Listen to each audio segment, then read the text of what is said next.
Yes, mga ka-Q, isang magandang umaga pong muli sa inyo lahat. Alam niyo po, sa lahat po ng tao sa buong mundo, ang ibig po sabihin ng summer ay bakasyon. At sa bawat Pilipino, pag sinabi natin bakasyon, wala pumapasok sa isipan natin kundi Baguio. Why? Dahil sa ganda ng klima, rice terraces, magagandang native houses ng mga igorot na kung saan tayong lahat ay pwede mag-post at magpagkakuha ng magandang picture. Pero teka mga ka-Q, kung kayo naman medyo kapos sa budget at hindi na kayo makakakat ng Baguio, nako, teka, pumunta na lamang po kayo sa Silang, ang rice terraces, ang mga bahay. Makakakuha kayo ng magandang picture na malapit lamang. Panoorin niyo po ito.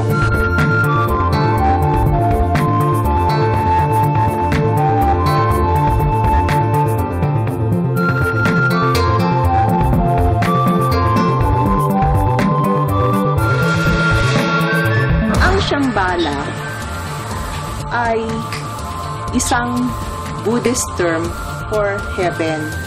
It is a place for peace and tranquility kung saan ang mga tao ay kahit hindi pa namamatay, kung sila ay enlightened na parang si Buddha, ay nakakapunta sila doon. Naririto sa Shambhala ang mga Ifugao huts, meron na nanggaling sa iba't ibang lugar ng Ifugao tulad ng Bangaan, Mayuyaw, Kinakin. At meron din tayong mga kubo na galing sa Sagada at galing sa Bontoc. So meron kaming 6 na mga katutubong kubo na nanggaling sa Mountain Province and Ifugao. Ito yung Bontoc hut. Hindi siya kapareho ng sa Ifugao na tulis kung makikita ninyo yung bubungan niya. Galing siya sa Bangaan, Ifugao, at kung saan makikita ninyo na nandito pa yung mga census. So ito ay talagang tinirhan ng mga katutubong Ifugao. Marami rin tayong makikita dito na mga iba't ibang lumang kagamitan katulad ng sugar press na ginagamit sa pagkatas ng tubo ng unang panahon. Meron din tayo ritong isang ceremonial wedding bench or yung tinatawag na hagabing na kung saan ito ay status symbol ng mga Ifugao. Ito ang original na pinto ng mga Ifugao kung saan may isang hagdan na pag akyat nila itataas yung hagdan. Pagkatapos makikita natin na maitim ang lahat ng mga kahoy at may mga uling. Dahil ito sa uling, so ang ginawa namin ay itinreat namin to para hindi tayo mahirapan na maulingan. Sa makabagong panahon, sa construction, pag naghahakot ka ng mga buhangin, ang mga bato, ang ginagamit ay kartilya.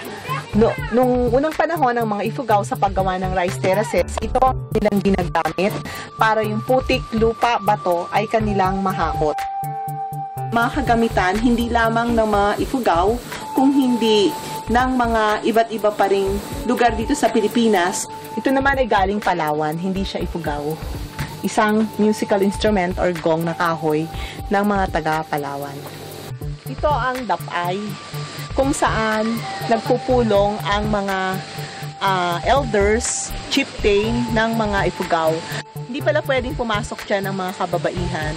Ang pwede lang ay yung mga elders, kung saan sila nagpupulong-pulong. Sa lugar ko na ito nakita na pwede akong makagawa at makabuo ng sarili kong mundo na mag-isa.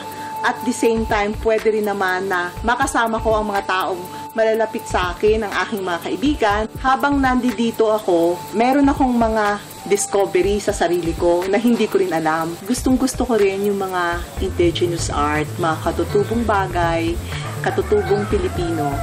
So, ang gusto ko sana ay pagsamahin o i-combine ang arts and nature. At the same time, I want art to be functional. Pala yung raincoat ng mga Ifugao, tapos backpack din siya para pag umuulan, hindi mababasa yung mga gamit nila.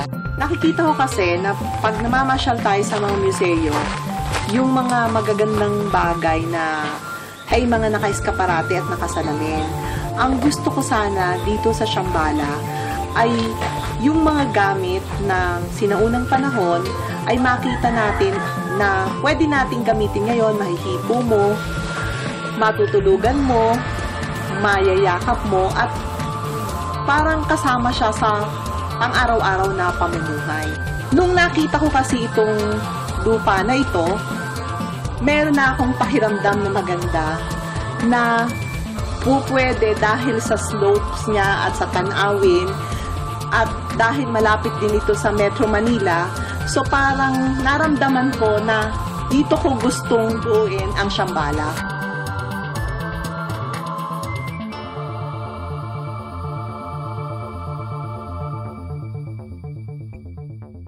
O, di ba menos gastos?